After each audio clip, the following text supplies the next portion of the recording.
Good morning.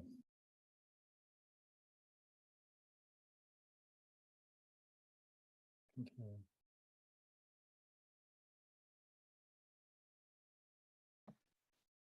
Добрий день. Де ви є, Павло? Добрий день, я в Нью-Йорку. Так.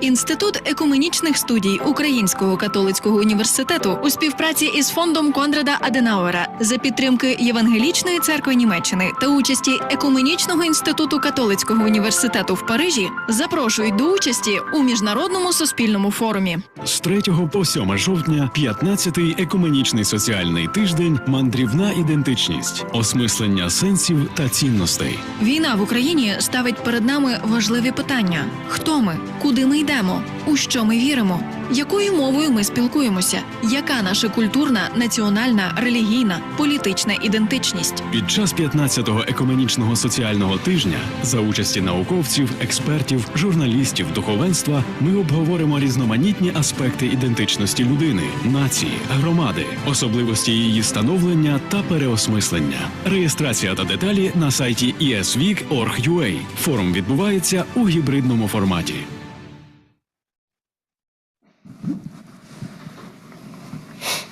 Добрий день, слава Ісусу Христу. Good afternoon, glory be to Jesus Christ. We are ready to get started.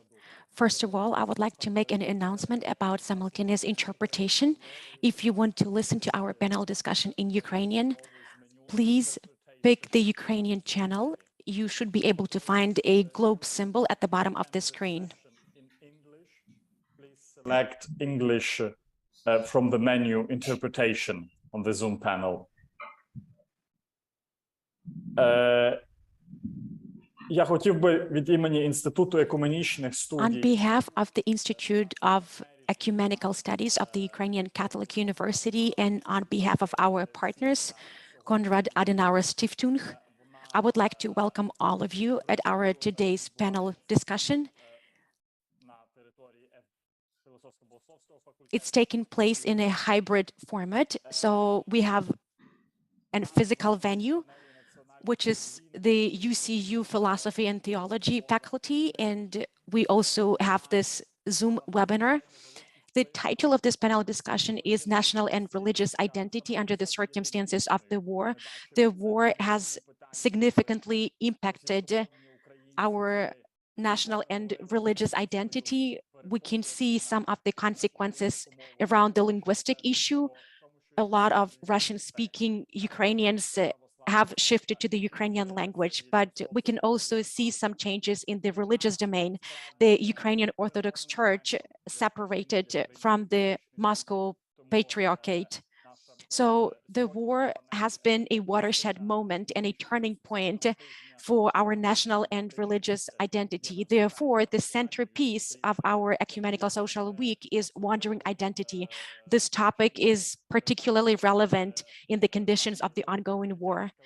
At this point, I would like to pass it over to Dr. Tetyana Kalenychenko. She put together this panel discussion. So over to you, Tetyana.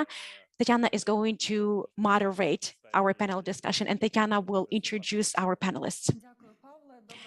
Thank you very much, Pavlo. Good afternoon, dear participants, dear listeners. We are very grateful to the organizers for this great opportunity to have one part of the event offline.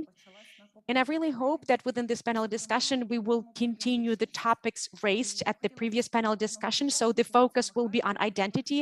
I would like to quote one of the participants, Father Mikhailo.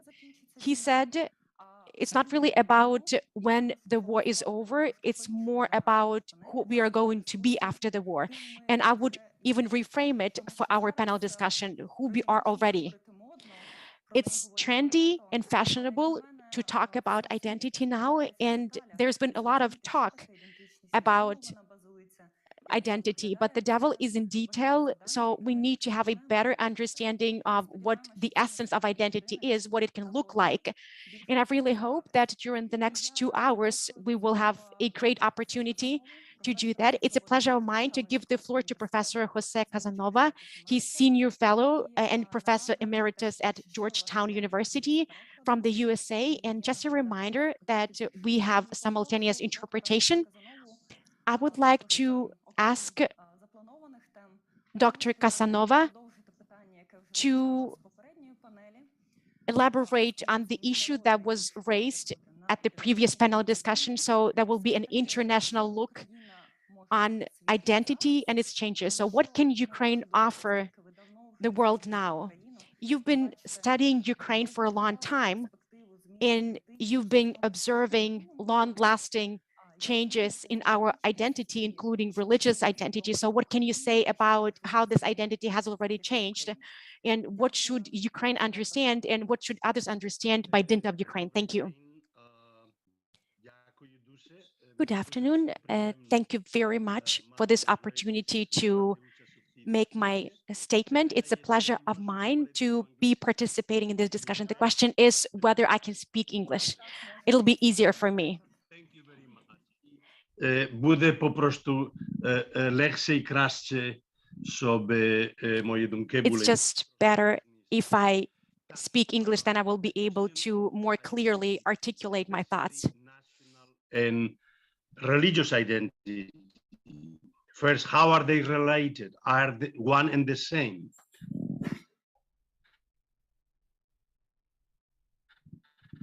This has been the mark of was the national state church, and therefore there was a coincidence, a complete overlap of national and religious identity. This model is good as long as there are no minorities that have a different religious identity, because then the problem is that this religious identity may have not equal rights as the national majority. Because of that, many countries realize that it is very important to separate the national identity and the religious identity. And of course, this is the case of Ukraine. In Ukraine, Ukraine is today probably the most multi-religious country of Europe, society of Europe, in which all the religions precisely have equal protection under the law, constitutionally, but also are organized as equals in the All-Ukrainian Council of Churches and Religious Organizations. This has been made possible by the very internal divisions within Orthodoxy. The majority of the population of Ukraine are Orthodox, roughly, and it has not changed, between 70 to 75%, consistently in the last 20 years. This number has not changed. What has changed is how this Orthodox majority identify themselves religiously. Members of different Orthodox churches. Before it was the Autokephalos, Kyiv Patriarchate, Moscow Patriarchate. Now we have the new, after the Tomos, the new Ukrainian Orthodox Church of Ukraine, and the Ukrainian Orthodox Church Moscow Patriarchate. Until now, the most interesting question was that the majority of Ukrainian Orthodox precisely refuse to identify with one or the other church and prefer to say simply Orthodox. So it was an Orthodox identity, but not necessarily one with a particular church. Now, of course, the war has accelerated the process that began with Tomos of more people leaving the Moscow Patriarchate, or what was before the Kyiv Patriarchate, and identifying with the Orthodox Church of Ukraine.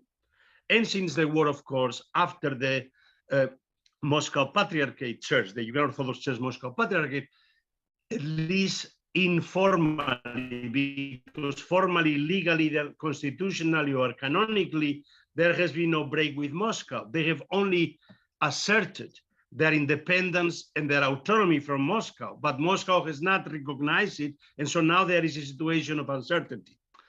But the important thing is that still, I would argue, some distinction between Orthodoxy in general and one single Orthodox church is going to continue.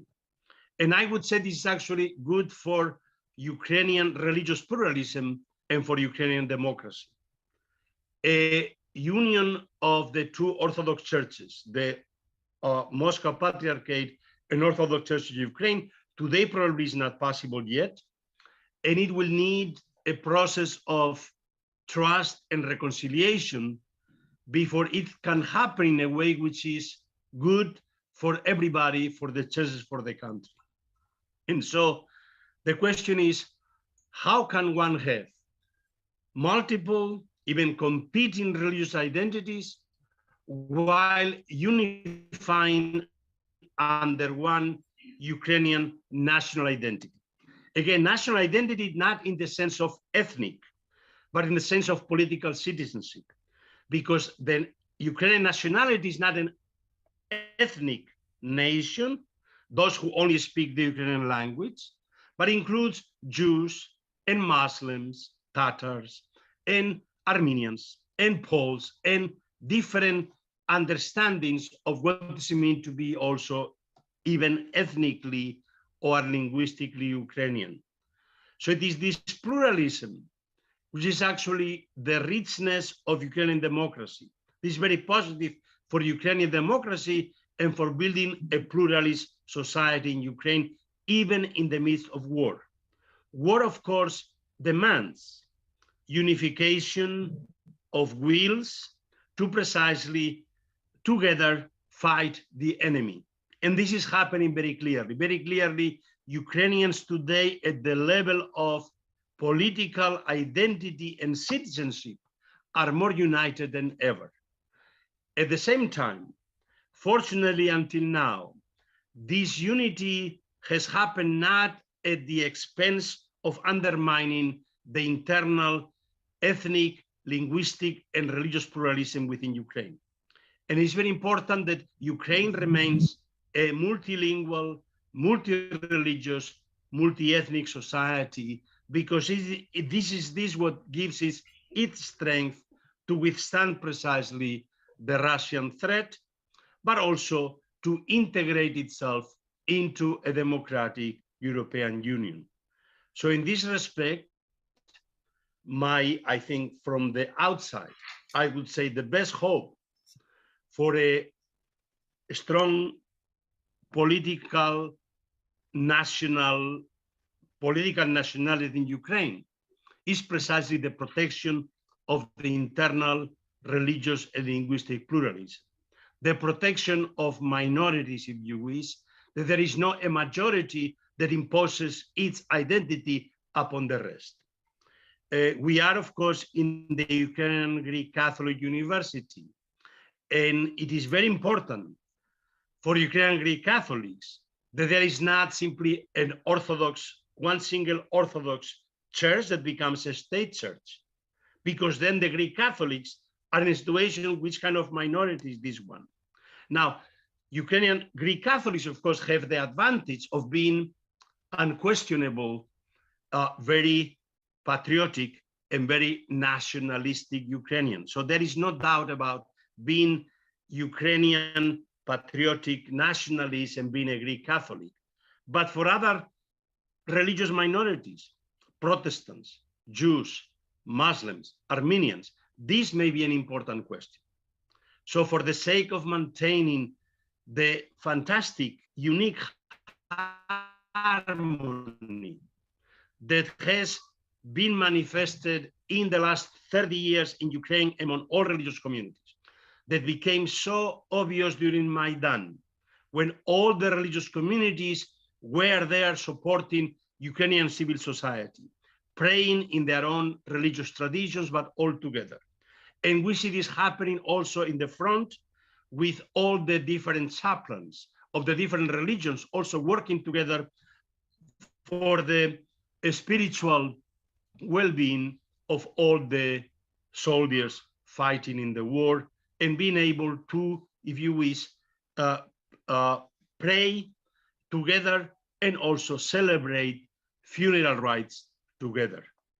This is very important symbolically in this moment of war. And this is what keeps both the unity of the Ukrainian nation, of the Ukrainian political citizenship, and the respect of the pluralism that characterizes Ukrainian society.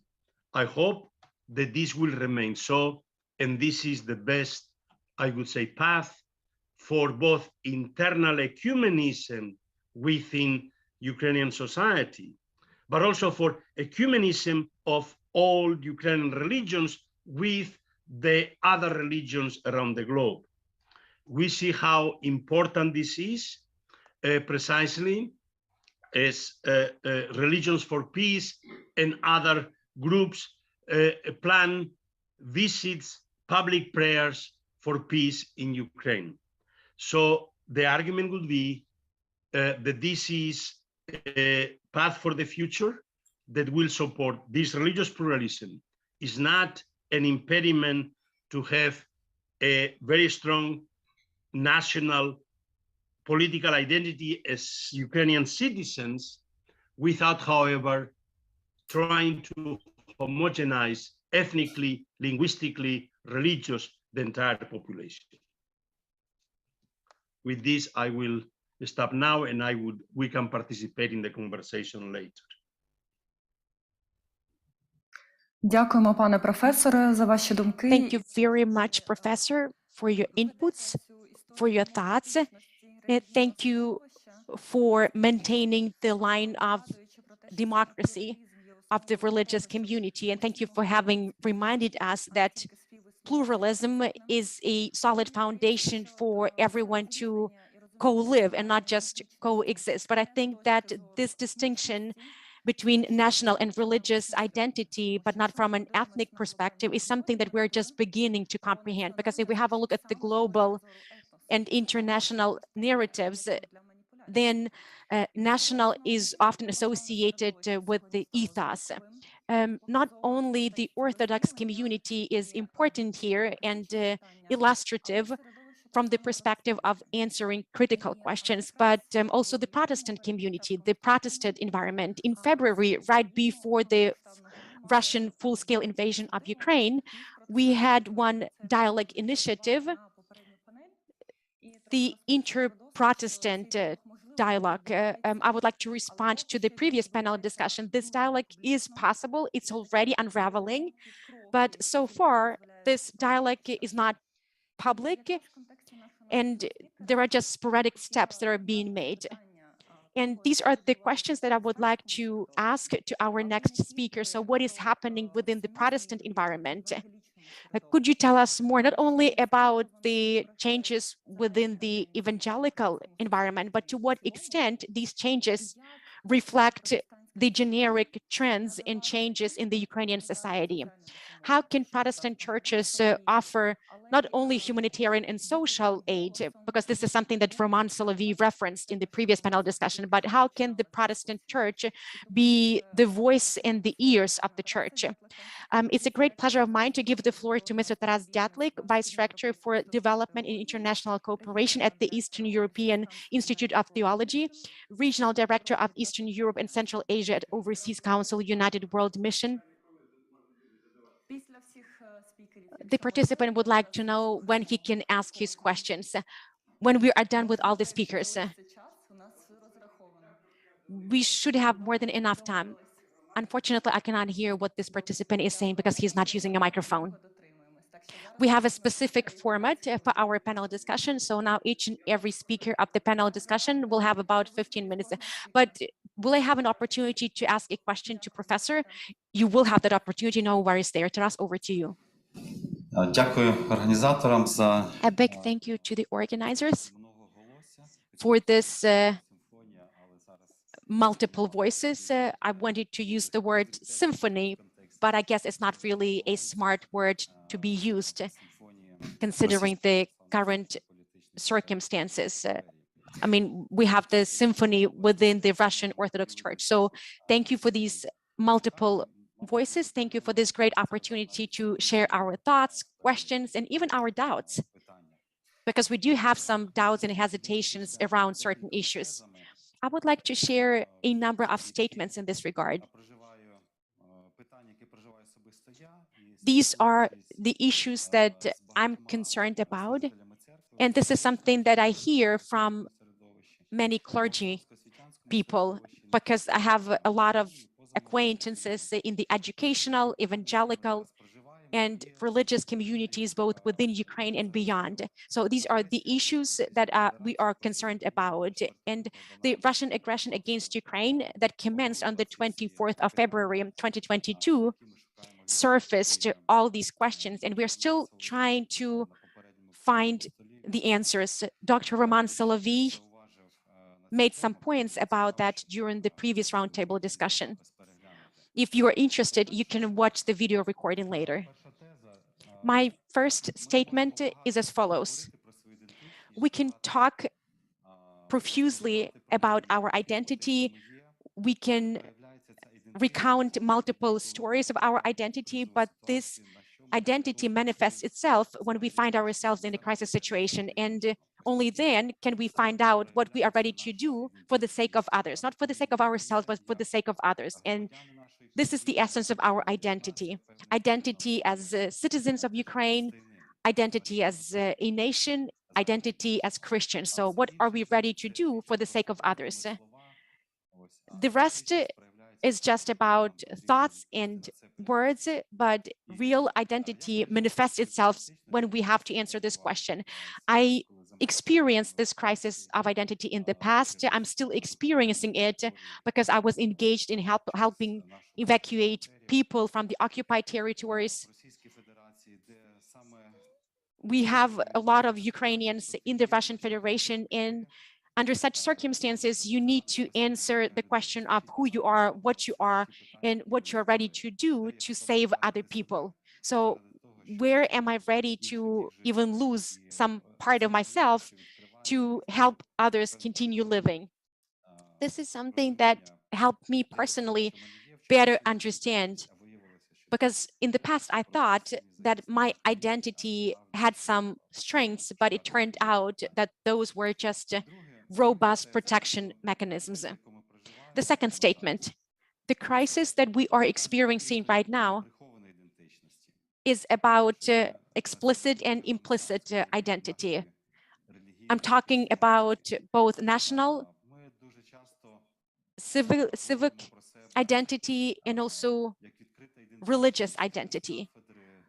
We often talk about this explicit identity from podiums, in publications, at universities, but what is our hidden identity? What is our implicit identity?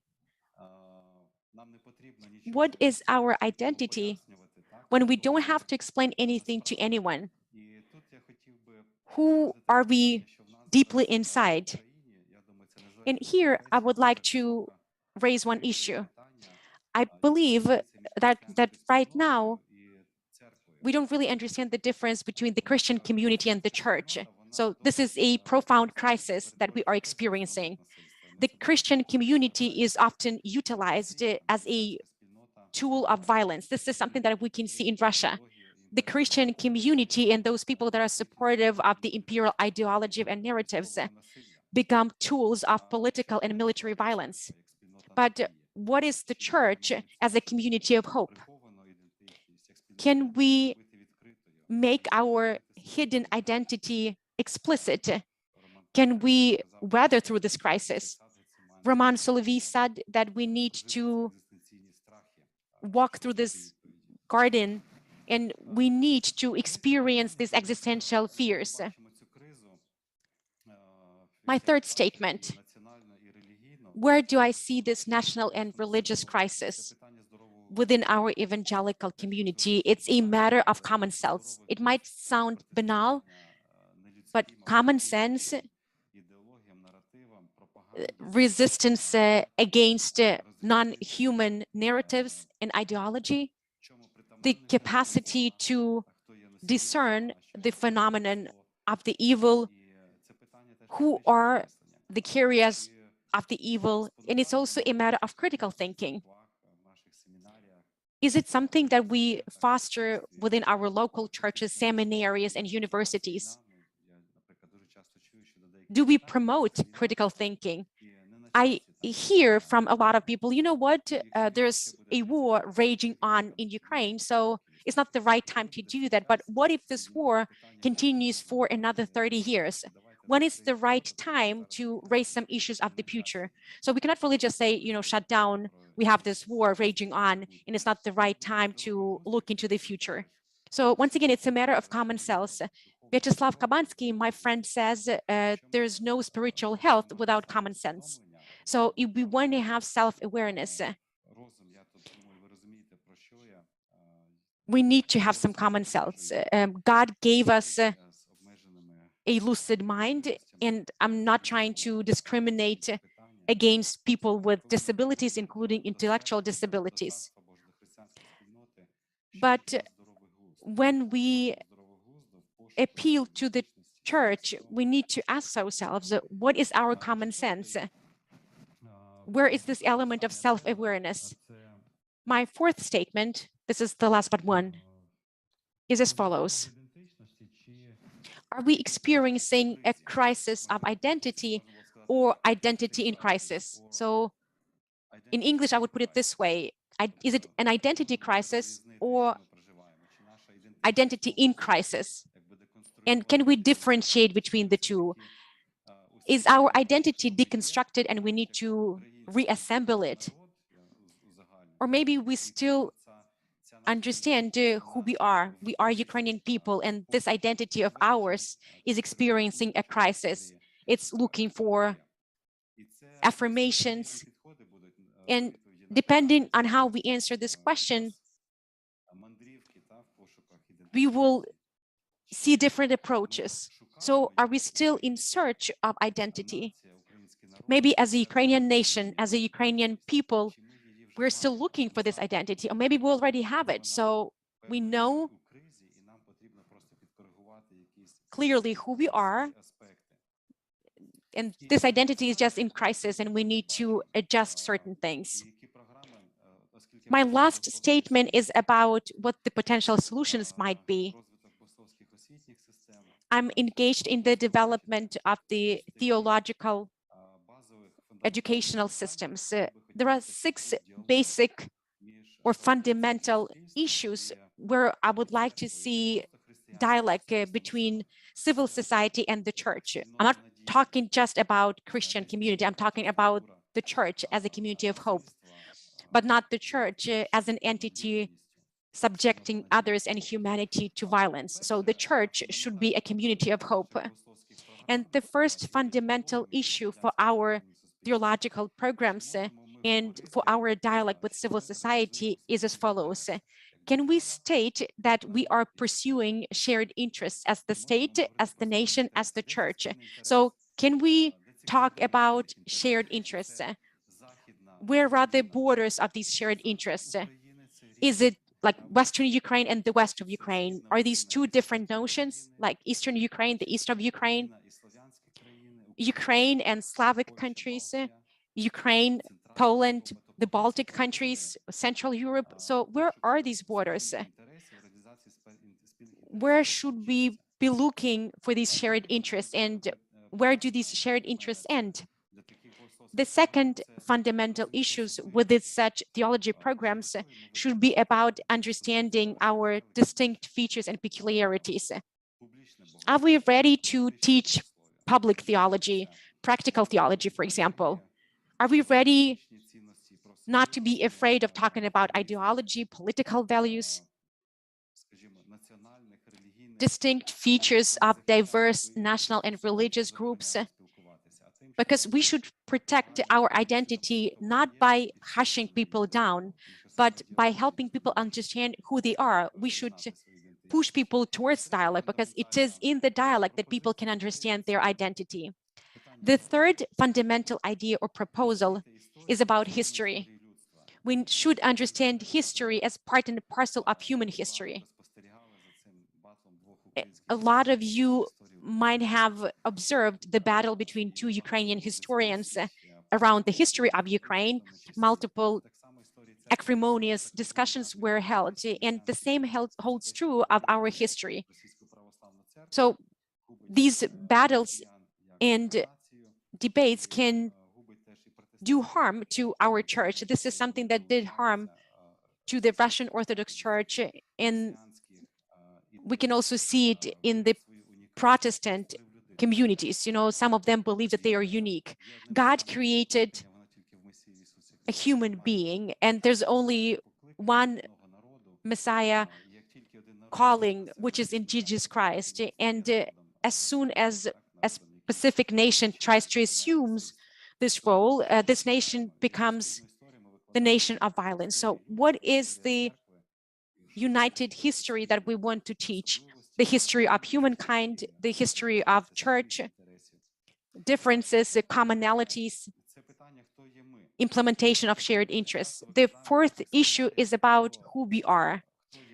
At our seminaries, we often teach about who they are: apologetics, the history of other religious scholars believe that they are experts on these matters.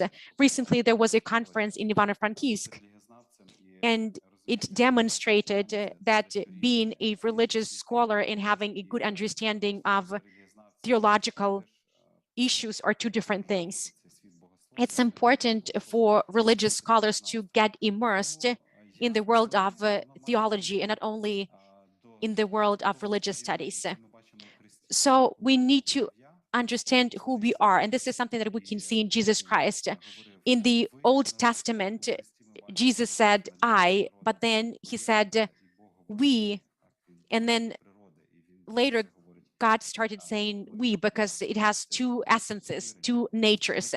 And this is the reconciliation via Jesus Christ, or in Jesus Christ.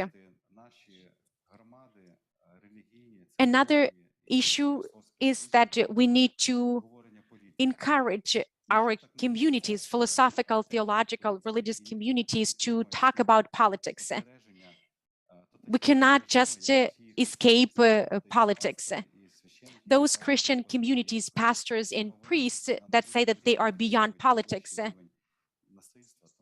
support the highest level of violence because they believe that they are apolitical. So this is something that we need to encapsulate into our church community, because basically pastoral work is also about politics, but it's politics or policy of love, care, and mercy. And the last fundamental issue is about cultural values. Frequently, we want to discard our culture instead of adjusting it, instead of accepting it. Very often, we want to Christianize culture. And once again, we turn Christianity into a tool of violence. What do we love and respect in our culture as integral to our identity? What do we want to protect within our culture? And I want to revert to my first statement. What are we willing to protect, not only within our culture, but whatever differs our culture from other cultures? Maybe there are certain things in other cultures that I'm not ready to accept, but I will still protect that. I will still fight for it, because this is part and parcel of the culture of others. To finish it off, I would like to say that identity is a process. There's no static identity. So it's not that we can achieve some sort of static identity and then stick to it. Identity will always be a process of transformation of our character in the first place. Our biggest mistake in the translation of the Bible is that metanoia, the Greek word, was translated as repentance, while that word means a change in thinking, a change in the mindset, a change in our nature or our character. And we often talk about repentance as a separate act. The biblical value of repentance is about changes, continuous changes in the mindset as a process. And this is something that we need to promote in the church, at seminaries, and in the society. And this process is about stepping over our fears and initiating dialogues with others. And these should not be violent dialogues. These should be violent dialogues aimed at seeking our identity. Who are we? Not who are they, but who are we within this process? I will pause here. Well, thank you very much, Taras. I think that there are a lot of questions about how politics can find its place in the church. And we should not avoid these issues just because they can divide or they can separate. The issue of politics is very often manipulated within the church. And very often politics wants to make the church inferior, that the church is something heavenly or something divine. And this statement about shared interests is a good segue into the statements by our next speakers, because this is part of their job. So part of their job is to find these shared interests. I want to give the floor to Ms. Irina Egglesson. She's a social psychologist, ethnopsychologist, and conflictology expert. She also has PhD in psychology. I would like to ask you to elaborate on several issues. Could you tell us more about identity and what it rests on? But what about the future prospect? What should identity be steeped in? Because we often say, now, what, when the war is over, we will figure out who we are and what we are. But are there some pillars that we can already fall onto? And I also want to discuss the experience of the Crimea. The issue of the Crimea has been emerging on and off. Whenever a crisis unfolds, people start raising the issue of the Crimea. And I think that in early 2014, the Crimean issue raised the identity issue. Is the Crimea a separate identity, or it's part of the Ukrainian environment? And also a question about those people that had to become IDPs twice, or who had to experience the crisis of identity twice. Thank you very much. I'm very grateful to Tetyana for the invitation. A big thank you to the Ukrainian Catholic University, the Konrad Adenauer Stiftung, and all those who made this event possible. Thank you for this amazing opportunity to share my thoughts and inputs. Tetyana asked me a question about the Crimea because I'm from Crimea. I speak Russian in my family, and since 2014, I've been an IDP. So this is one part of my background. And another important piece of my background is that I specialized in sociology. I'm a social psychologist, ethnopsychologist. I research the issue of identity. This is something that I have been engaged in as a researcher and practitioner for upwards of 20 years. It would be very interesting for me to reflect on the issues incorporated into our panel discussion, because I have firsthand experience. I would like to start by saying that the war definitely makes the issue of identity more acute, especially when this identity is jeopardized, because this identity is in the way of Putin. The existence of Ukraine and the existence of Ukrainians is something that causes Putin to have sleep disturbances. But in 2014, there was something that pertained to a small number of people, and now it pertains to millions of people. We have diverse experiences of this war. I tried to categorize these changes and these factors. So this is something that since 2014 and up till now has impacted what identifies us as Ukrainians. The first category is when there's a direct threat related to your identity. For example, because you speak Ukrainian or because you carry a Ukrainian flag. In 2014, the Ukrainian Orthodox Church in the Crimea was in peril.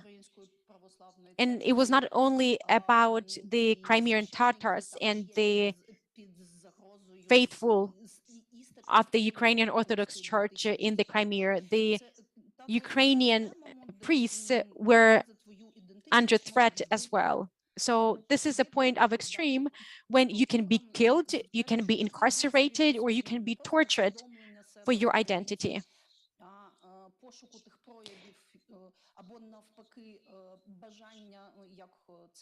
And this is something that we saw in Kherson in March 2022. You know, they had this urge to take to the streets with Ukrainian flags and to expose their identity.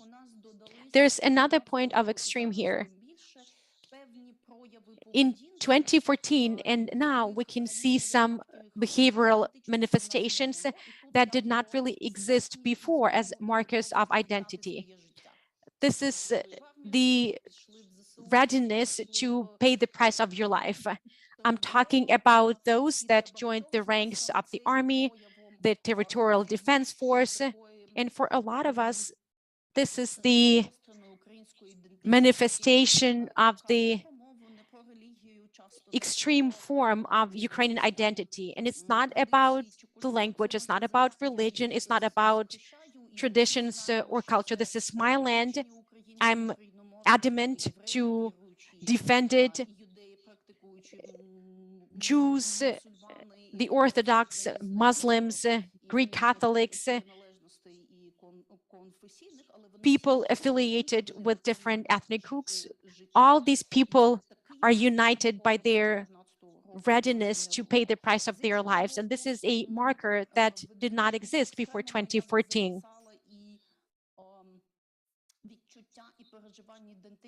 I would also include here the identity of those people that were forcefully deported to the Russian Federation or Belarus. So people were forcefully taken there, they were held in filtration camps, and they had to spend weeks to go to Estonia and then return to Ukraine. Their experience of identity is a far cry from the experience of all of us here in Lviv, Ivano-Frankivsk, or Cherkasy, because we didn't really have that experience. And I know that for a lot of Crimeans, before February 2022, it was still possible to come to continental Ukraine through checkpoints. So you cross the checkpoint, you see the first Ukrainian flag, and a lot of them would say that it was about freedom and dignity. So they would say, I left the Crimea and I could feel right away that I had more freedom in Ukraine. So this is something that we became aware of back in 2014. And this feeling has become even more tangible right now, the issue of freedom and dignity as a Ukrainian nation. There's another identity that emerged for many Ukrainians, the identity of contact. And here I would refer to the concept of Friedrich Bacht about borders. So Ukrainians had to leave the country and they start comprehending their identity through comparison. It works differently in our country. We have the Dia app. We don't really have to go to 20 offices to get a certificate. It's not a lengthy process to make an appointment with a doctor in Ukraine in comparison with Germany. Yeah, I have this metaphor of fish. While you are in the water, you're still fine. But as soon as you are taken out of the water, you start feeling this discomfort. So when you leave the country and you find yourself in a different culture, you start comparing, you start contrasting, it's better or it's worse with us. And this is something that makes us Ukrainian. This is something that we can also see in those cities that hosted millions of IDPs. And it's also about those contexts that started happening for some people back in 2014. So in this zone of contact, a lot of people are exploring commonalities and differences, and they are getting a better understanding of what it is to be a Ukrainian. There's one interesting thing for me personally, because since 2014, I've been working with different communities and I've been observing the formation of the local identity. I'm not really talking about people who live in a specific amalgamated territorial community. They start feeling affiliated with this community because they contribute to this community, and they can make their community appealing and attractive. And now they are hosting IDPs. Do these IDPs become useful resources for our community? Do we expect them to assume our identity? It's a very interesting point of contact as well. I have at least two acquaintances, two colleagues that had to flee from the east. One of them is from Kharkiv, the other one from Kramatorsk. And they don't really have this identity of a citizen of their city. And it was a very painful understanding for one of the colleagues, while for the other one, it was a completely different experience. I know that I will never be back home because I feel very good in this community and I'm ready to contribute to this new home of mine. And it's often related to your own perception of yourself as Ukrainian and how you view yourself in relation to other Ukrainians. After our victory, we will have a lot of questions about the borders between Ukrainian identity, Ukrainian citizenship. We discussed these issues in the past with regard to those Belarusians that moved to Ukraine, Belarusians, Russians, Chechen people. Some of them are fighting for the independence of Ukraine on our side. Do we view them as part and parcel of the Ukrainian nation?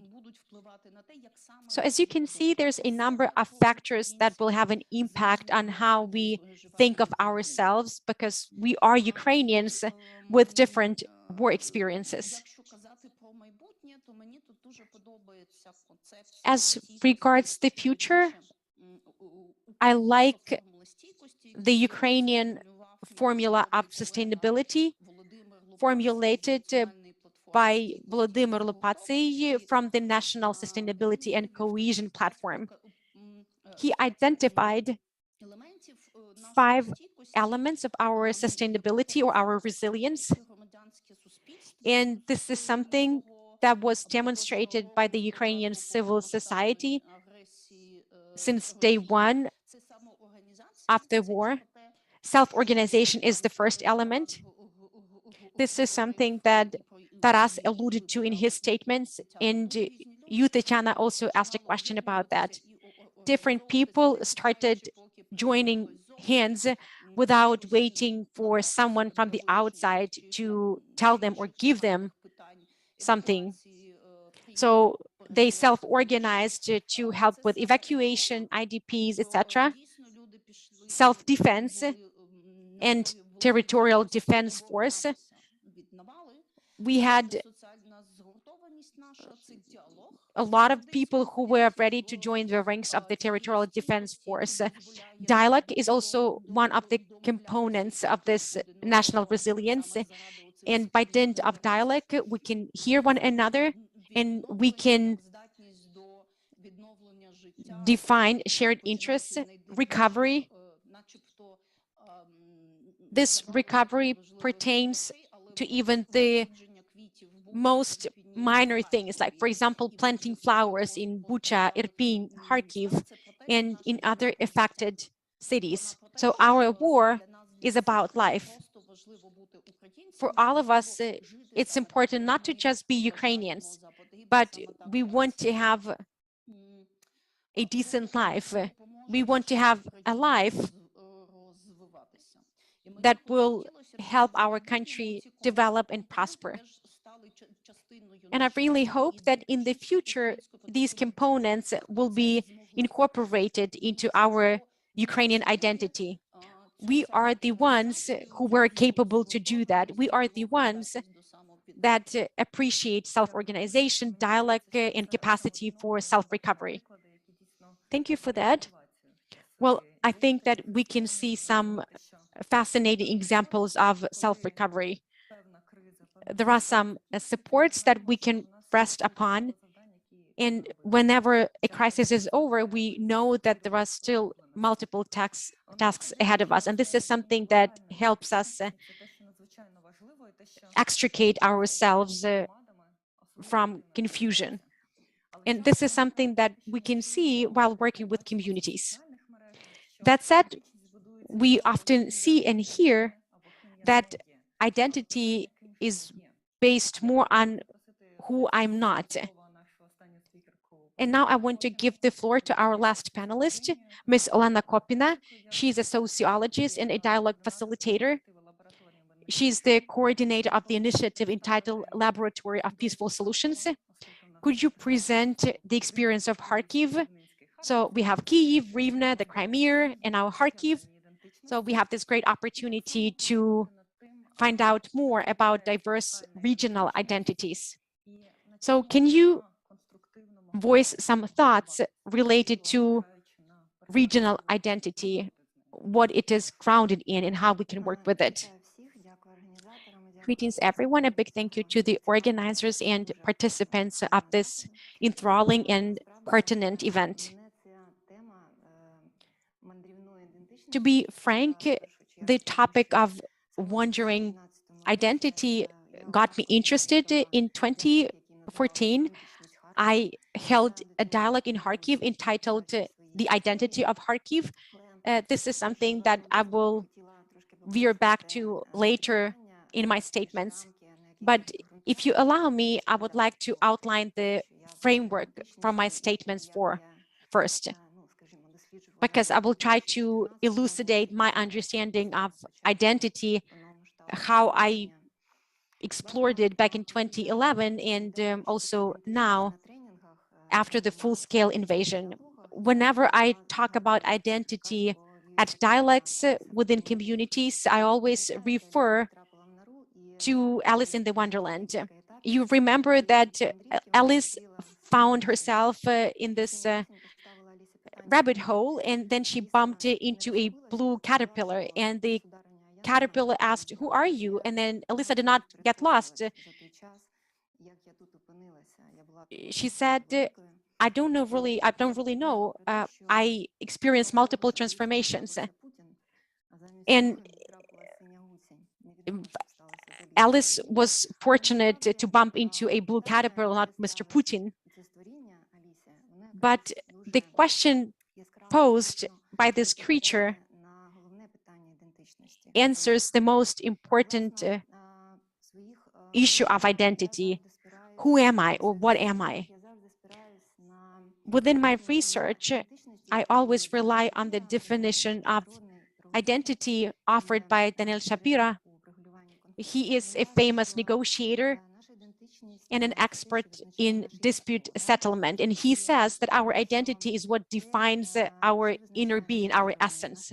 This is something that defines our beliefs, emotionally significant events. our attachment.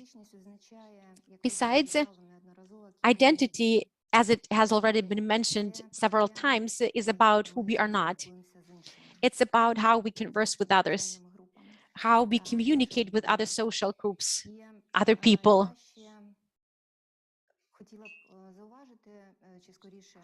I would like to note that our relations with others are described by Shapiro as a wound, and a wound often happen, or it's like a clan, and clans get formed when there are differences, when some groups start seceding. Some groups have this feeling of being immaculate. I will go back to this framework when I tell you more about changes in Kharkiv's identity. But I would like to place everything in the context of 2014 and 2022. What was Kharkiv like back then? What is it like now? What has changed? Just imagine that before 2014, Kharkiv was a large industrial city with multiple enterprises and production facilities.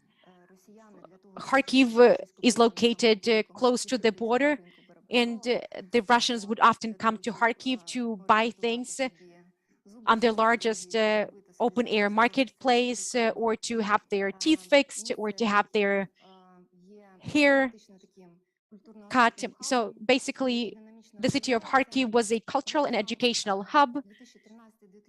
It was exhibiting vibrant development. 2013, 2014, the Maidan first, then the occupation of the Crimea, then a failed attempt to establish the Kharkiv People's Republic. And then Kharkiv found itself in this rabbit hole where it bumped into its adversary. My research shows that back then, Kharkiv was not really fully aware of its enemy. The main conflict in Kharkiv back then was about the local identity. That division was scary, the division between the Maidan and anti-Maidan supporters. There was just a small group of people who realized that the war was around the corner and that Russia was a true enemy, and that Russia had some ambitions in terms of subsequent military actions. But when the invasion in the Donbass continued and Kharkiv received an influx of IDPs, the city transformed into a volunteers hub. And I think that it was the first painful shot. And that was the point when awareness came that our safety was in our hands. In my opinion, that initiated a massive civil society movement. A lot of attention was paid to the issues of safety and security. The local scouts movement stepped up its efforts. Multiple NGOs emerged that started promoting Ukrainian culture by dint of festivals and other cultural events. Kharkiv hosted a multitude of events that generated this local identity on the one hand. Kharkiv people as special people, very hospitable and open. On the flip side of things, there was active engagement in the nationwide political issues. And then 2022, on day one of the war, Kharkiv felt the horrors of this war firsthand. Missile strikes started destroying Saltivka, one of the largest neighborhoods in Kharkiv. And during the first days of the war,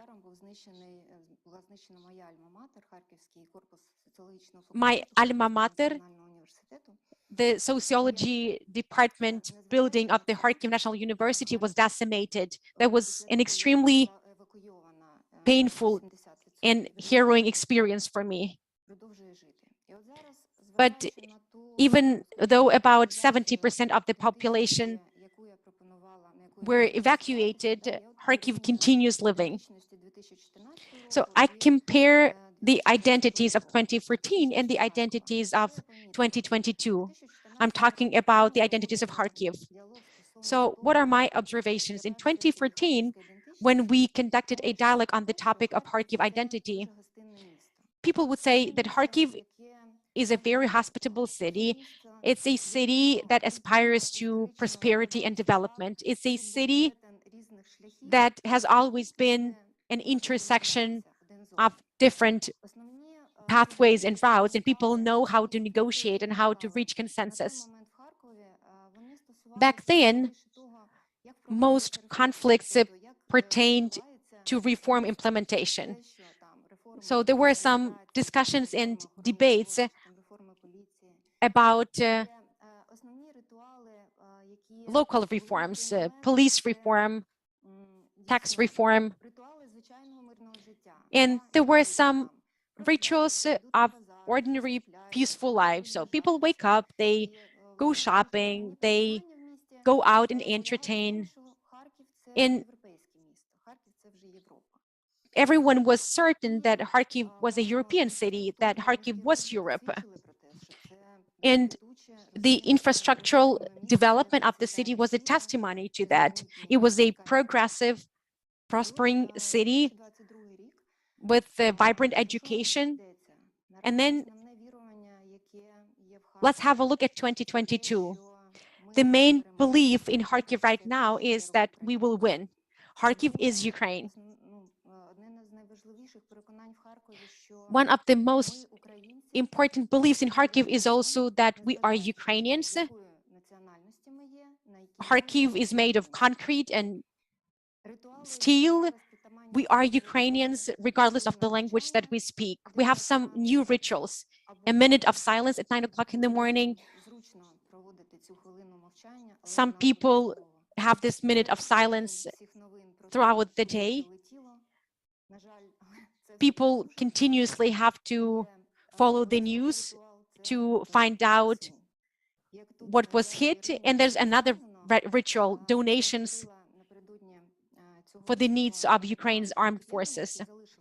Before this statement, I talked a lot to those people who stayed in Kharkiv, and they said, we feel Kharkiv citizens and we are alive.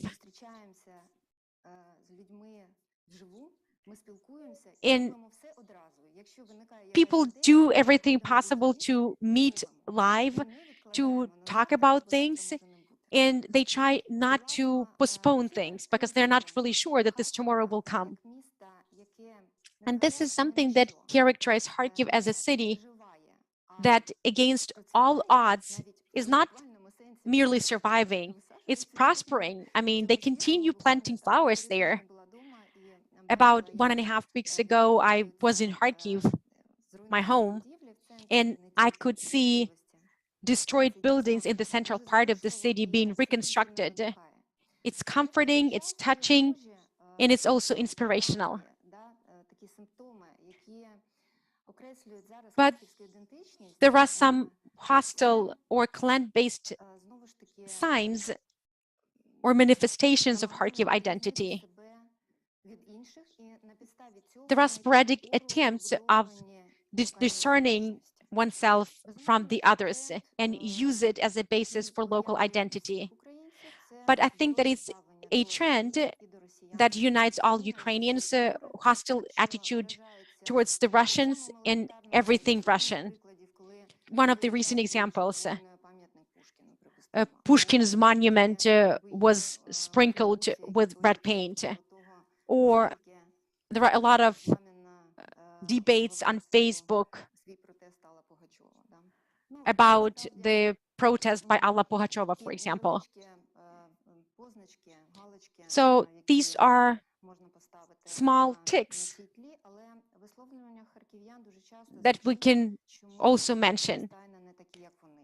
But Kharkiv people confidently state, we are not like them, we are not as cruel, we're not as primitive. And then this clan effect that I've referenced at the beginning of my statements. If we're talking about the local identity,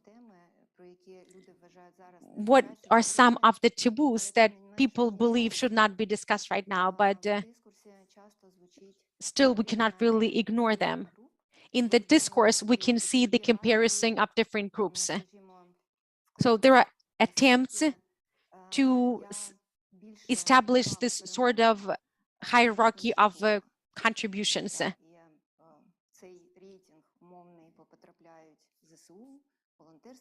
And then you have this ranking comprising armed forces of Ukraine, volunteer organizations, businesses. Another red flag is about how people analyze relationships between those who left and those who decided to stay. I mean, those who got evacuated and those who stayed in their cities. But once again, it's related to this hierarchy of contribution to the war. So who contributed more to the war? But it should be noted that those Kharkiv citizens that left the city also donate to the armed forces of Ukraine, and they try to help those that stayed in Kharkiv.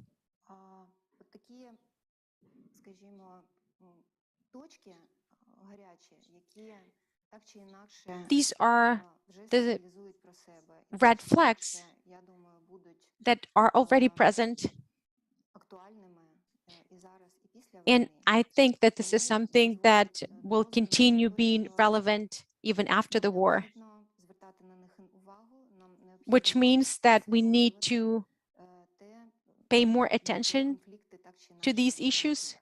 We need to be aware of the fact that conflicts will arise anyway. We already need to start thinking about how we will come out after the war. We need to answer the question, who am I here and now, and who will I be after our victory? Something along those lines. Thank you very much. These are transversal issues, and I would also add, who am I and who would I like to be after the war? So is there some sort of ideal that I would like to move towards? Now I want to address our audiences, both offline and online. You have a great opportunity to articulate your comments and questions. I can already see some questions in the chat online, but let's start with the offline audience. But can we have the mics, please? But please be brief in your questions if you want to hear a comprehensive answer. I cannot hear. Grigory, I'm a physical training teacher. I'm a radical and reformer. First of all, I would like to express my gratitude to you for this high quality and profound discussion. I have several questions. My first question is to Mr. Professor. You were talking about the pluralism of religions. I mean, the Russian world and the Russian church have to be prohibited.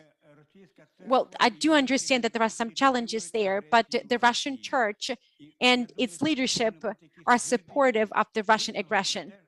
And I think that there has to be a legal opinion about that. So they have to be prohibited. So I disagree with Mr. Professor on this one. There's another thing that I would like to say to Mr. Professor.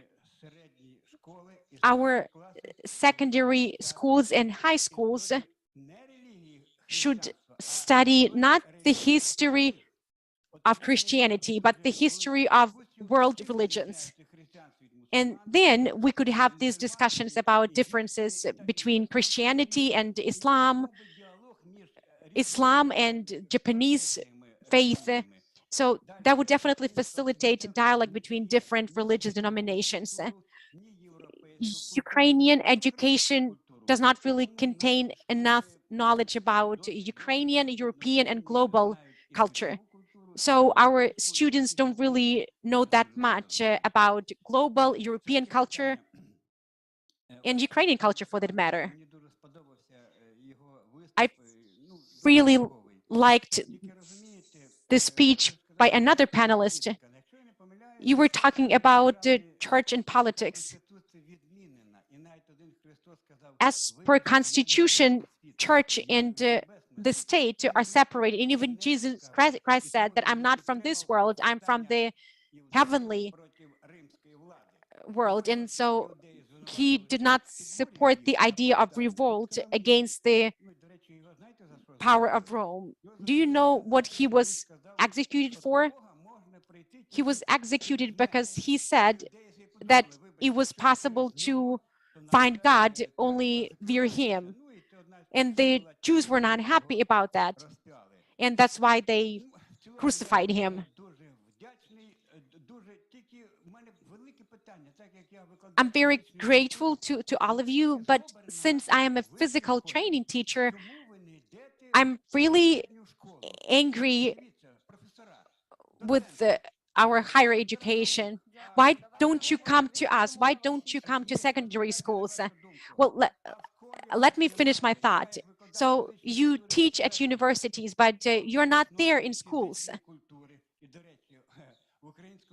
I teach physical culture. And by the way, there's no physical culture, there's no physical training at the Ukrainian Catholic University. How come that your students do not find out more about the role of physical culture in the shaping of personality? Well, thank you very much for your comments. I think that during the next Ecumenical Social Week, we will do everything possible to incorporate physical culture, not only theological culture.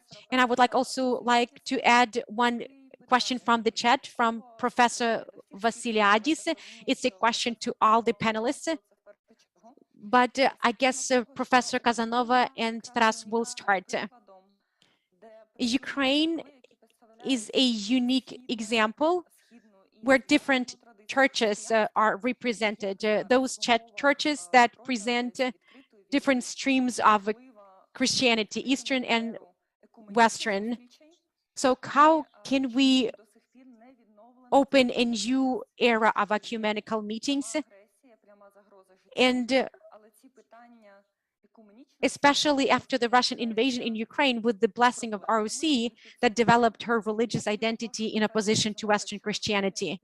You can see this question in the questions and answers block. Professor Casanova will start. I would like to answer with a joke. When people ask me, what is your identity? I say, everything is clear. I'm Spanish. I was born in Spain. But I'm also an American because I've been living in the US for 50 years. I'm an American citizen. And it is not a problem for me to be both Spanish and American, but I'm also German.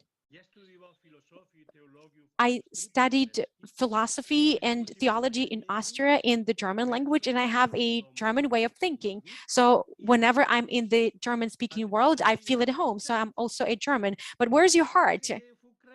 My heart is in Ukraine. I have Ukrainian family. My wife is a Ukrainian. My son is a Ukrainian. I speak Ukrainian in my family. So I can be Spanish, Ukrainian, German, and American. What is your religious identity? I'm a Christian. I was born as a Roman Catholic in Spain, but I always go to a Greek Catholic church. But I also believe that all Christians are brothers this and that way, and not only all Christians. As Pope Francis says, we are fratelli tutti. I do understand that this is something that is difficult to take in during wartime.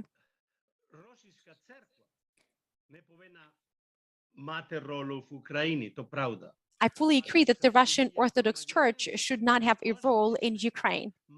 But Ukrainians as citizens have the right to be affiliated with whatever religious community they want.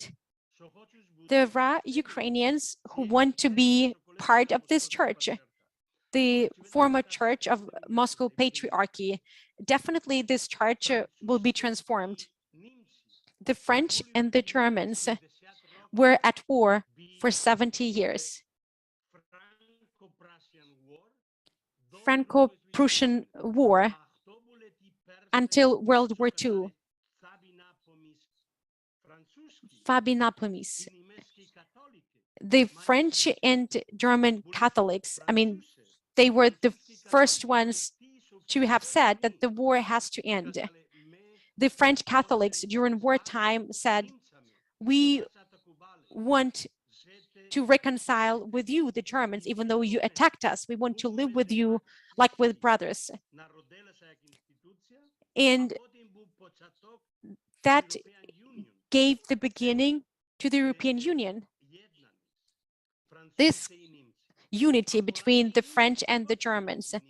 And have a look at the Poles and the Germans. They were at war for a long time, but then they initiated the process of reconciliation. Who commenced this process? The Polish bishops wrote a letter to the German bishops, the one who attacked them. And that letter said, we have to reconcile. Once again, I'm not trying to say that it will be a piece of cake, but this reconciliation between the Ukrainian Orthodoxy and Russian Orthodoxy is necessary. And now back to the question by another participant. You are exactly right. Ukraine can play a key role in the ecumenical dialogue between Rome, Constantinople, and Moscow. And this role is definitely there because there are 3 churches in Ukraine, Ukrainian national churches. One church is united with Rome, another church is united with Constantinople. The third church is not really united with Moscow Patriarchy, but has some historical links with the Russian church. So this dialogue between churches in Ukraine can facilitate the dialogue between Constantinople and Moscow. It's not only a problem between Ukrainian Orthodoxy and Russian Orthodoxy. There's a global conflict between Constantinople and Moscow. And these conflicts have to end.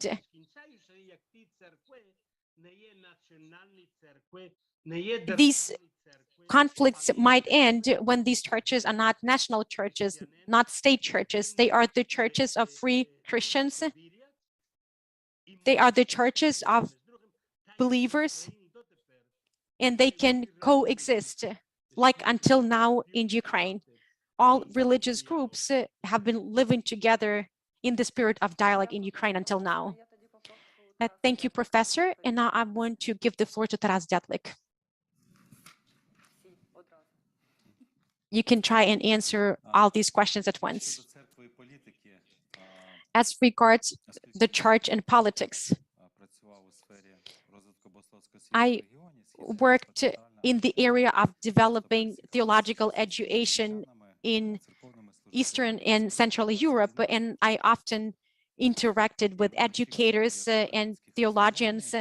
And then the war broke out, and we expected the church in Ukraine, we expected the Protestants and the Orthodox to give a moral assessment of the Russian aggression, but not a single Christian institution, be it Protestant or Orthodox, was capable of offering this moral assessment. And this was the excuse that they alluded to, like that would mean politics within the church. So if we're talking about biblical moral assessment of the evil aggression, how come that we call it politics? So they tried to separate themselves from politics, and that's why they didn't really want to offer this moral assessment. They didn't really interpret politics via moral values. And I also want to illustrate one example. There was this notion of a Ukrainian movement, Ukrainian evangelical Christian movement. And when the war started, it turned out that this Russian-Ukrainian evangelical Christian movement did not really exist. There were two different evangelical communities in the two countries, and they had something in common, but then the issue of identity revealed our differences. We are dying here as Christians, we are suffering together with our family members and relatives, and those people that were part of our identity say Alleluia to whoever is doing it to us. These are unacceptable things.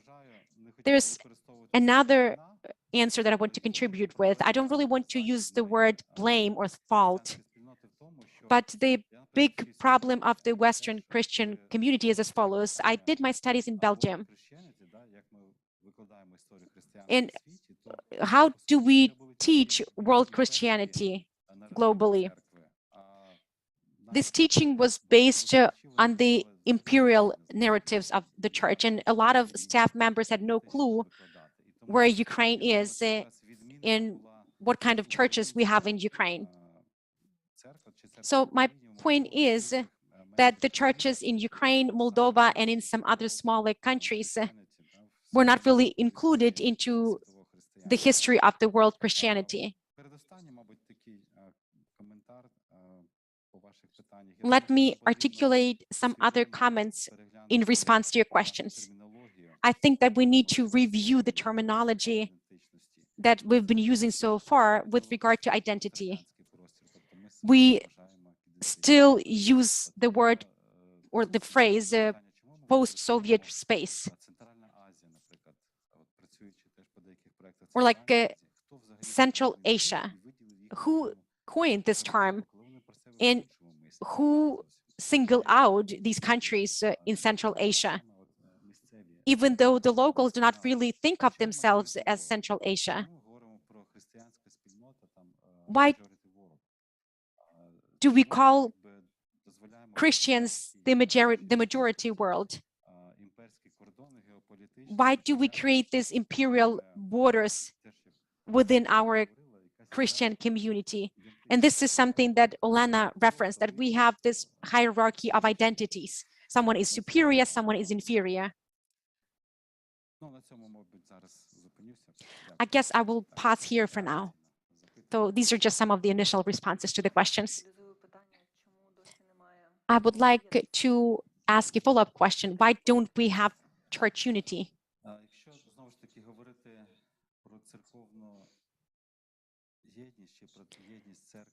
If we're talking about church unity,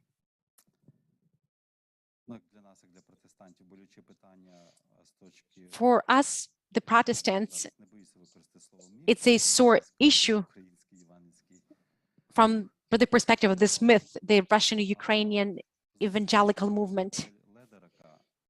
If we have a look at Ledérac's model,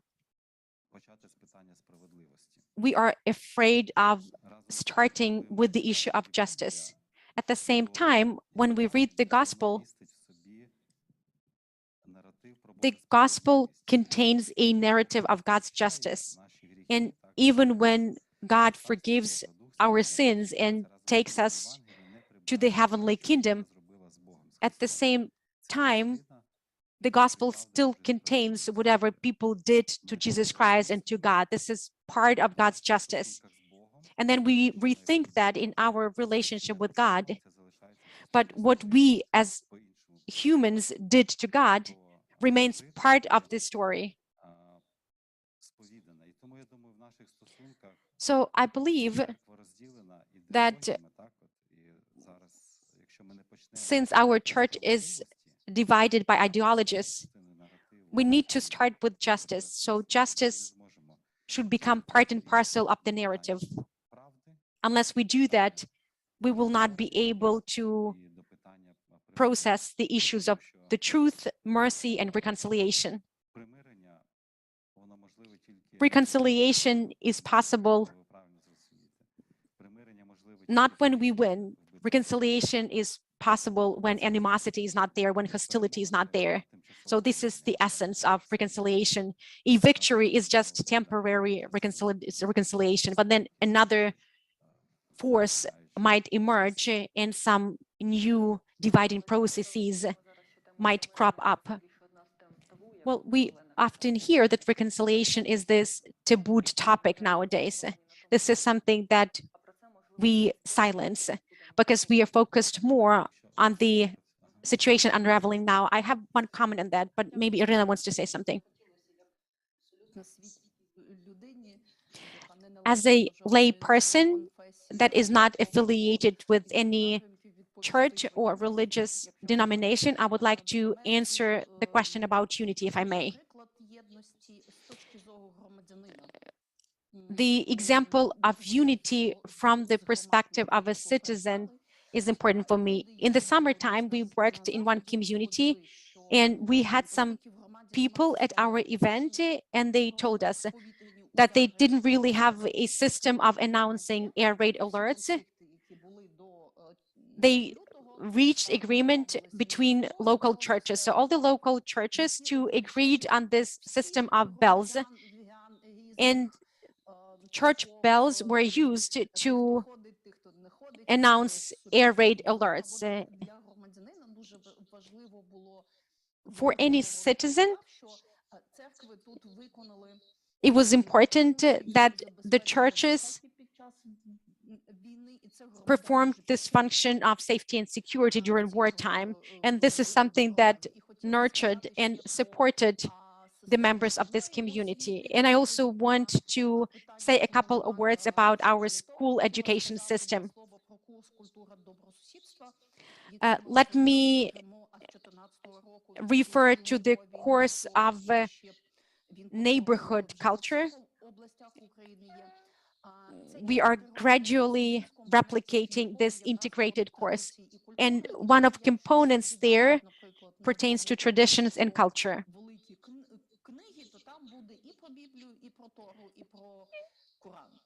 And we can talk about the Bible and the Quran there. If, for example, there's a lesson about behavior in a temple, then we will include Catholic churches, Orthodox churches, mosques, and synagogues there. So that course is not really about history. That course is more about how different churches and religious denominations can coexist and cohabitate. So that course is there. For the time being, it's optional.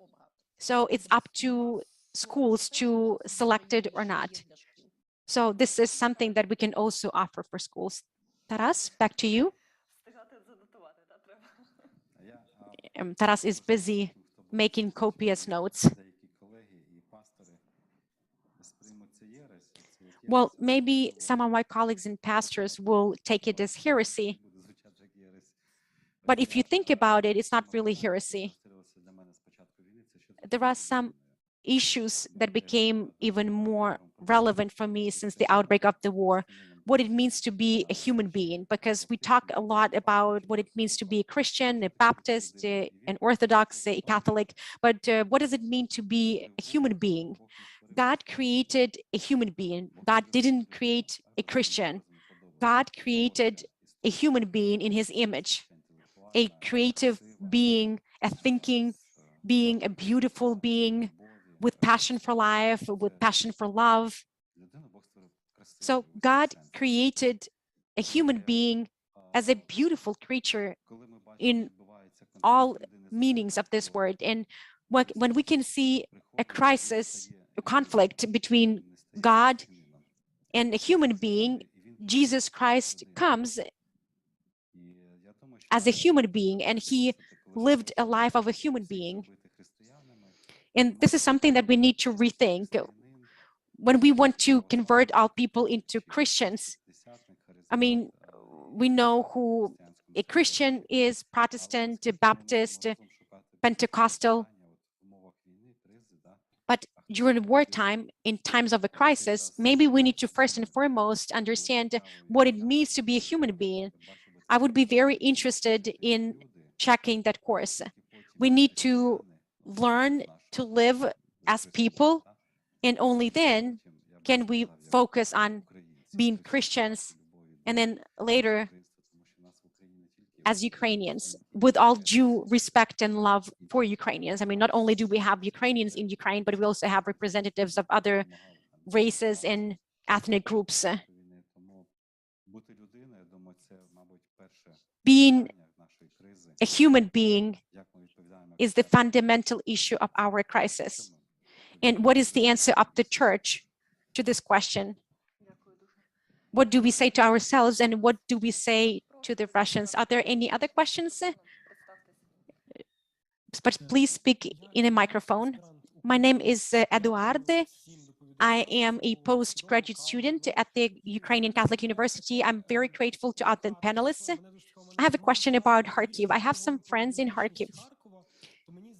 When we're talking about Kharkiv's identity in the context of national and religious identity, it would be interesting to point out that there is a bishop in Kharkiv who transitioned from the Orthodox Church to the Greek Catholic Church. Just for everyone's understanding, it's a unique situation. It never happens. And this transition process lasted for 6 years because it was too drastic for the Orthodox Church, for the Ukrainian Greek Catholic Church. So Kharkiv manifested itself from a very interesting perspective. This bishop is a Kharkiv citizen from Balaklia, so basically he has a local identity. And I've never seen anything similar in other Ukrainian cities. And here, I would like to reference the issues of pluralism, identity.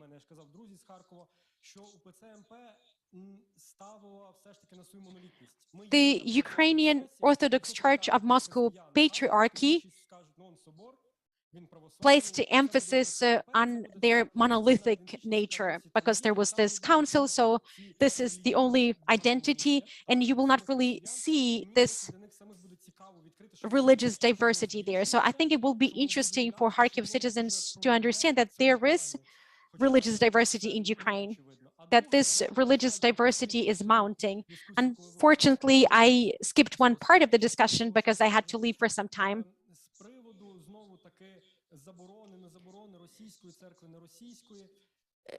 I would like to raise an issue pertaining to a potential ban on the Russian church. So we have some people who are affiliated with the Russian Orthodox Church. They are part of this Russian cultural tradition. This is just our reality. So what is the challenge there? They believe that they are monolithic. This is something that is encapsulated into their rhetoric towards other churches. And even those people that do not really view themselves as part of the Russian world, their identity is still affected by Russian narratives, Russian books, Russian icons. So this is something that I hear from Kharkiv friends. Well, you have different icons here.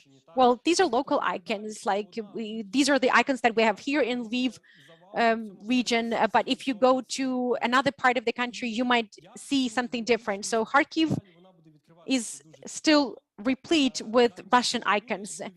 It will be interesting to observe the unfolding of this identity in Kharkiv. That was more of a comment, not really a question. There's one vivid illustration. Well, thank you very much for this example. So what is the summary that we can make here? Our identity defines us, but we also define our identity. We have a choice because we are people. So we can choose ourselves, we can analyze, and that's what you are saying. So maybe in the past, people saw some icons and they didn't really understand that there was a difference there, and now they are discovering a completely new world for themselves. So maybe this awareness of diversity can serve as impetus for dialogue, because we are working in the domain without simplification. So thank you very much for your examples. Do you have a comment on Kharkiv identity?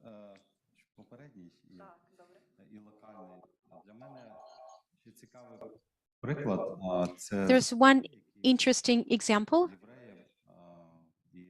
Zacchaeus, who was a Jew and business person, and he made money on his people. Він пересмислив, кого образив, забрав одну овечку, мовно кажучи, віддам 4 овечки.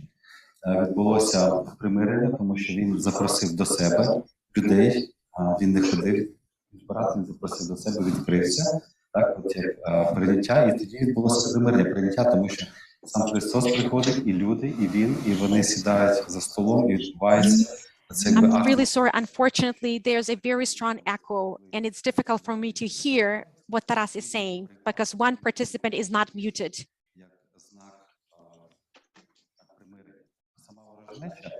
Вбита, і тільки тоді відбувається цей спільний стіл. Я думаю, коли Олена говорила про харківську ідентичність, я думаю, а рівенська, ми говоримо волиняки, галичани. So we have people from Volyn, we have Galicians, we have people from the Rivne area.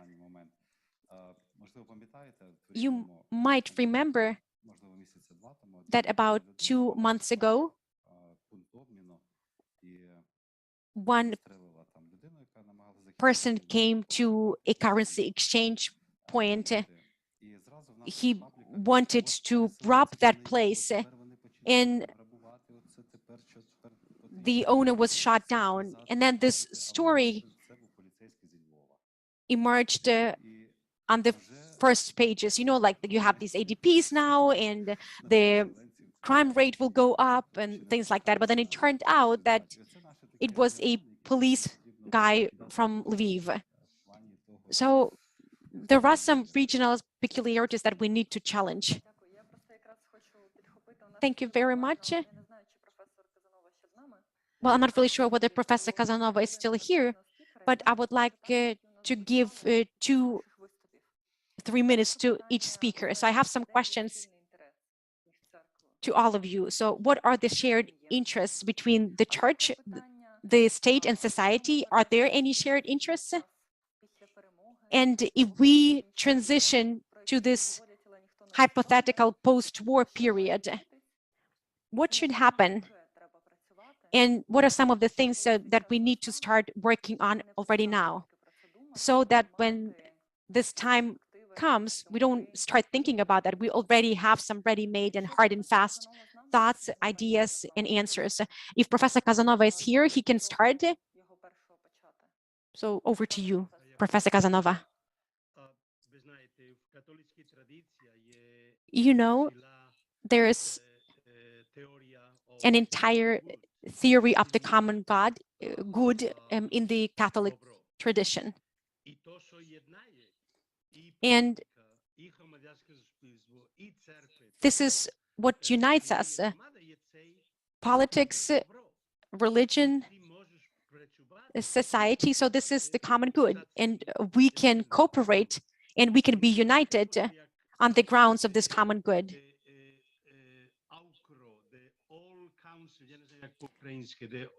The All-Ukrainian Council of Churches and Religious Organizations. It's a very interesting situation, how they talk to the minister. It's not really about presenting interests of the Jewish community, Greek Catholic community, or the Orthodox community. So they speak as a single voice and they go with a united stance. So that's how we can interact with politics.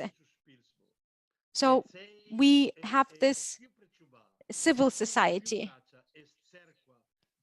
and we have this cooperation between the church, politics, and civil society. That cooperation and that unity is possible.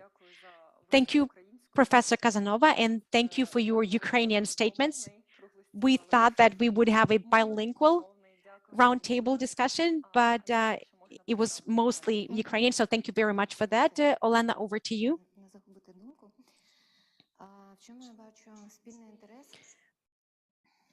Where are these shared interests? Well, I think that we need to create a shared space to discuss difficult topics, those topics that evoke resentment and that can lead to conflicts.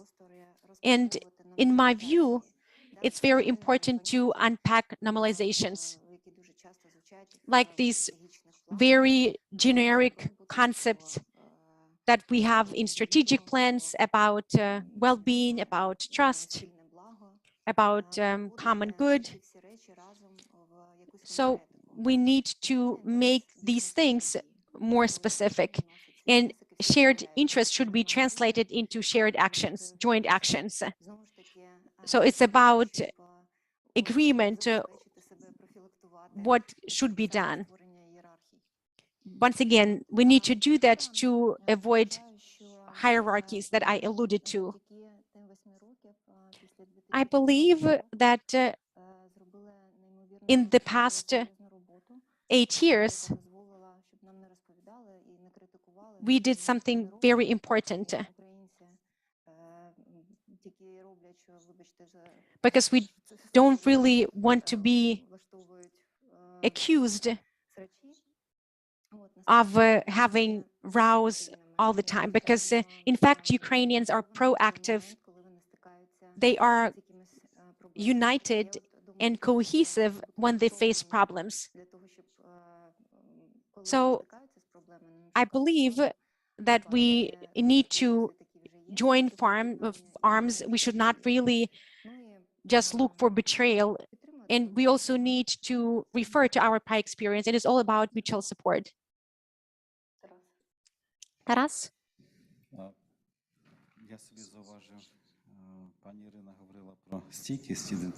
Irina talked about resilience, and she mentioned self-organization. I clearly remember the first days of the war,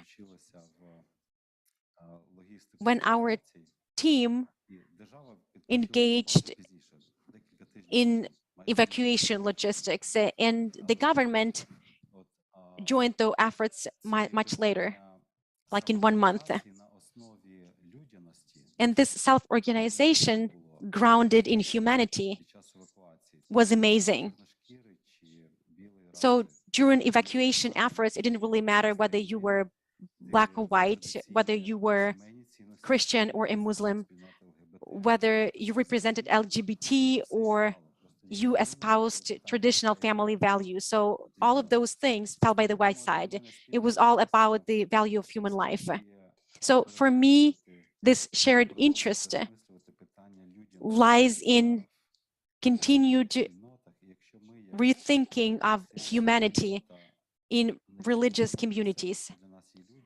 If we as a Christian community do not answer the question of what humanity means to us, if we cannot offer anything to the world, then we will not be able to offer anything during wartime. And the greatest manifestation of humanity, in my opinion, is about trust, love, and care, regardless of race, ethnic origin, religion. So at the beginning of the war, it was all about love, trust, and care. We are brothers and sisters. We have this love. And why do we usually lose that feeling after wars? What can be done? I want to go back to one issue, I do understand that maybe it's not really timely or it's not really an opportune time to discuss it, but I see the model of reconciliation in Jesus Christ, because Jesus Christ infiltrated the adversary world to reconcile God and mankind. We can talk a lot about Donetsk and the Donbass. I lived there for 11 years. The local community did a lot there, but I can also relate to their thinking, to their mindset, how they come to Ukraine. I mean, they would go to Zakarpattia in Ukraine. I spent many years working in the educational environment in Russia. I visited Yakutia and southern Siberia. I don't really want to justify the Russian Christians, but to a large extent, I can relate to them. We need people who would serve as bridges, and it's not only about the Russians, it's also about veterans and widows. So we need these people bridges. So what should we do? We need to be ready. We need to be ready to be hammered and to be bashed by everyone. But this is the only way forward. And usually bridges get burned from both edges. So we need these people bridges. And eternity is divided. So we have Jesus as God, Son, Spirit, and we also have Jesus in the body together with us. So I think that this is the culmination of the salvation story. Well, I'm not really sure whether it will comfort you, Taras, but most likely we all will be beaten and hammered. But I think that these different experiences of the war are about pain. There's enormous pain there, and someone has been in this pain for 8 years or 8 months. Some people have lost their dear ones because of the bombardment or because of the tortures. Some families are separated because wives and children left abroad, and there's also a lot of anguish and pain there. Some people are hurting because they have to give away their last blanket for IDPs, and they don't really receive gratitude in return. So there's a lot of pain. And there's one thing that I really fear. When people start bragging about this pain, when they start ranking this pain, who is hurting more, who is hurting less. And I think that we need to feel and understand that any pain of Ukrainians is shared pain. So maybe this is not the pain that I experienced myself, but I understand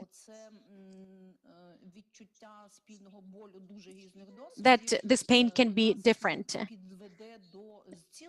I think that thanks to that, we will be able to heal our wounds. We will be able to recover from this pain. The church religion, be it a mosque or a church, can relieve this pain for citizens. And this way, our citizens will be able to relieve the pain of one another. Well, thank you for that. During the previous panel discussion, there was a statement about different Ukraines. And I think that we added this concept of hierarchy of pain, or hierarchy of war experiences. Someone suffered more, someone suffered less, and if someone suffered more, then they have more right to contribute to the agenda. Or I often hear, you cannot speak Russian while soldiers can speak Russian because they are paying the price of their life. So the language is just one small example. And I would like to express my gratitude to the organizers for this great opportunity to have an open discussion.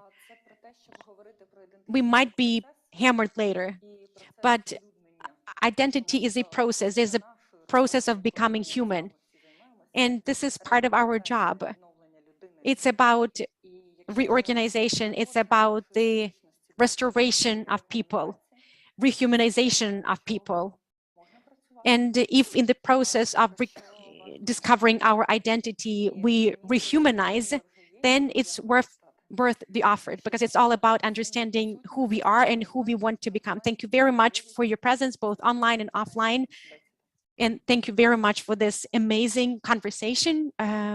See you at some other events. Bye-bye.